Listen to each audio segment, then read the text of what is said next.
So starting with the 1 point perspective, what we need is an art sheet. I have used an A4 size here, and I like my students to make a border. Like you can see, yeah, you can use a pencil. Here I've used a marker so it is clear for you to see. A pencil would be best. So when you have a border, it makes your work easy to put up and it looks neat. Alright, so getting started with it, we start with our horizon line. Okay, placing the paper in this manner, we start by making a line. Now I'm using a marker so that it's clear for you to see. You will be using a pencil so that there are no hard edges. Okay, so I start by making a straight line, which is the horizon line. The horizon line is where the sky and the earth meet. When you look at something from a distance, you can see a point where the earth and the sky seem to meet. So that is our horizon line.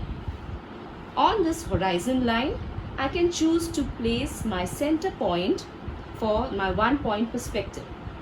Now I can place my point here so that I will get a drawing like the one I showed to you, but I prefer to place it a little off center.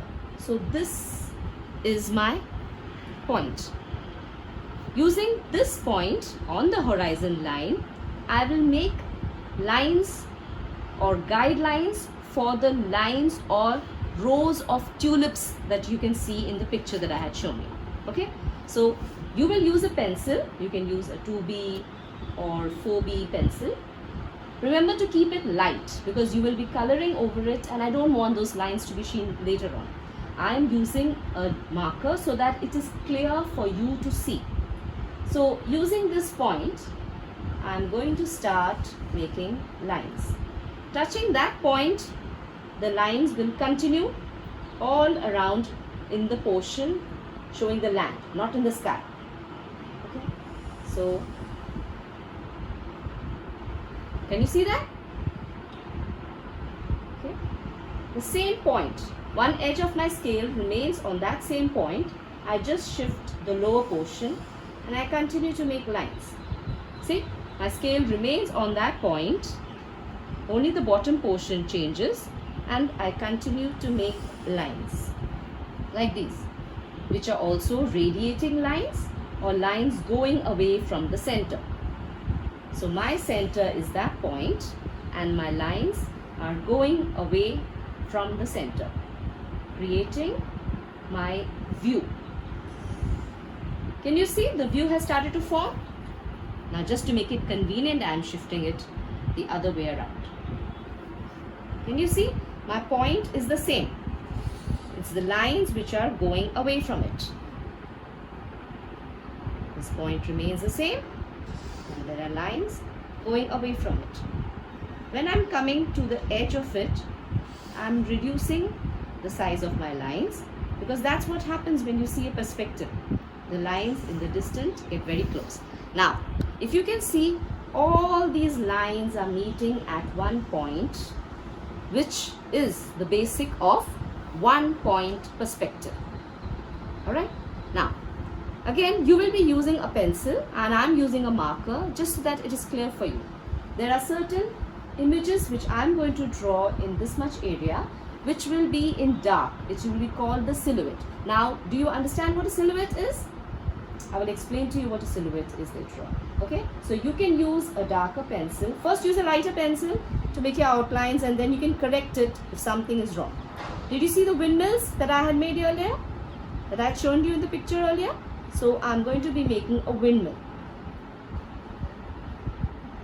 There. Those are the fans of the windmill. Doesn't need to be very exact. Just there. See? So that's the shape of a windmill. Now let me add some interesting things to it. Maybe some shapes like to show houses, or maybe some trees. Okay.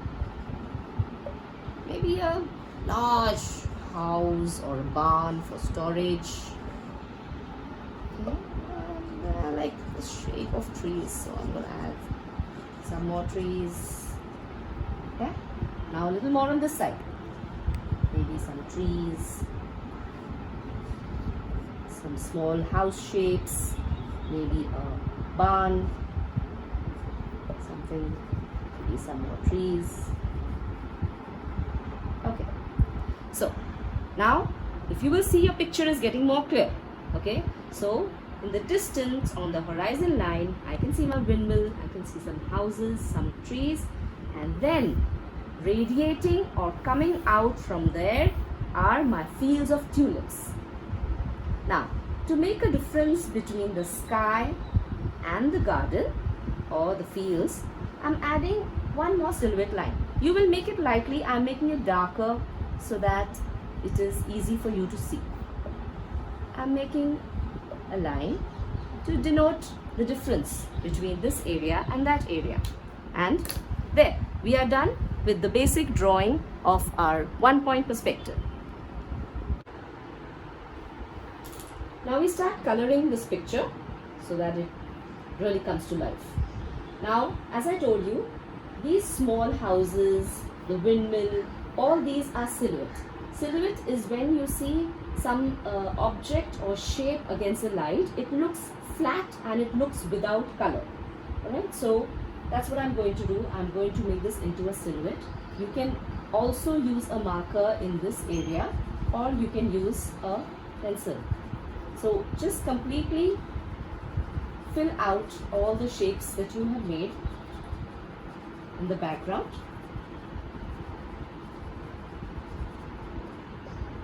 The trees, the houses, they will all blend into one another and create a background for your picture.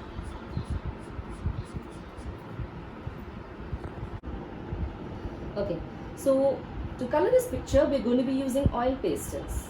Now, you might be using camel oil pastels. Since I have this very old box, I'm going to be using that.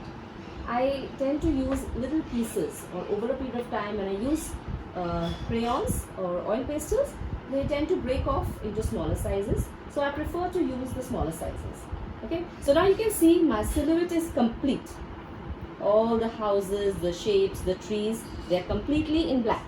And I want to make here the fields or rows of flowers, which I'm going to do in bright colors like red, yellow, pink, even this light neonish green. And this is where I will do my sky. But to differentiate between the two, to add a little bit of warmth, to make the scene look, very warm, I'm going to be using this little line which we had drawn, irregular line, in a shade of yellow. See, this is how I'm using the shade of yellow to fill up this area. I'm just being very loose and like to work in this fashion in which my colors, I make them go round and round. Maybe my students from RNSIS will remember this technique which is called scumbling. Okay, in which the colors just go round and round. So instead of doing hatching, which is in one line, I'm doing scumbling, which is good for this area which shows trees. Now just to make it look a little warmer, I'm going to take a little bit of orange on the top corner like this. Can you see that? Now adding little bit of orange just to the top edges, and then I will blend it in so that it looks nice. For blending, I'm going to be using a earbud there and just mix up the two at the edge a little bit near the line where they meet. So when I mix it up, can you see the difference in the area that I've mixed up and I have not mixed up? Can you see how different they look?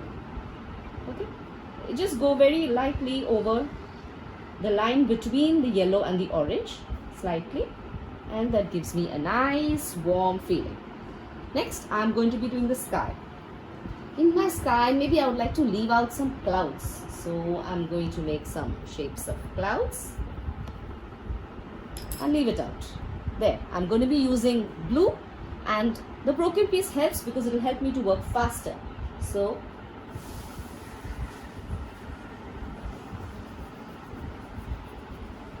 this is how I will be doing my sky. You see, it's very loose and I'm working on it round in shapes, just moving it around. It goes faster and looks nice and soft. See, goes so much faster, no? And so much more smoother. If you use the harsh edge, it will look very bold. There, a nice sky. Okay, I've purposely left some areas light and darken certain areas because, like the previous time, again I can be using a earbud to blend. I can also use a darker color if I want to make certain areas darker, like maybe this lower portion of the sky. I'm adding a darker blue in this lower portion of the sky. In some areas, it's okay if I'm not very close or I'm being a little loose with my coloring, because I can always blend it out later into a better finishing. So there we go. Here. Can you see? The cotton bud, earbud, helps me to make my sky really smooth. So I can leave my sky like this, or I can make it smooth like this. Is it clear? I hope it's clear. Okay. This also helps me to get the paint in areas that are very small to reach with my paint. Okay. See, in these areas it will help me. It will help me get proper shapes, proper lines, because the oil pastels will not let me get into tiny spaces. Whereas this will help me get into all tiny spaces. So continue doing that to get whichever kind of sky you want. And I'm going to be moving on to the fields. Now, I'm going to start with one of my favorite colors, red. So this field over here is going to be red tulips. I'm trying to take care so that I don't stick to the edge. I stay away from the edge. Okay, I can tip my color to the edge to make it nice and bright there, this edge, and I can lift it up and stay away from the corners. Okay. Continue like this. Now again, I can use another earbud. Make sure you're not using the blue or you mix up the colors. So I can use an orange because an orange will blend into red. So I can do that. Can you see that?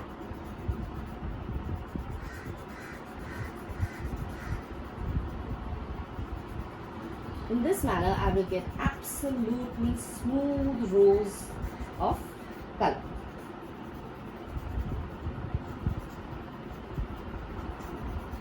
You can continue doing that in different areas. Now from the red, I will make this row into pink, and maybe I'll add a little orange to this row, and maybe back to a sea green or a light yellowish green in this area, and continue to work. You can continue to try this yourself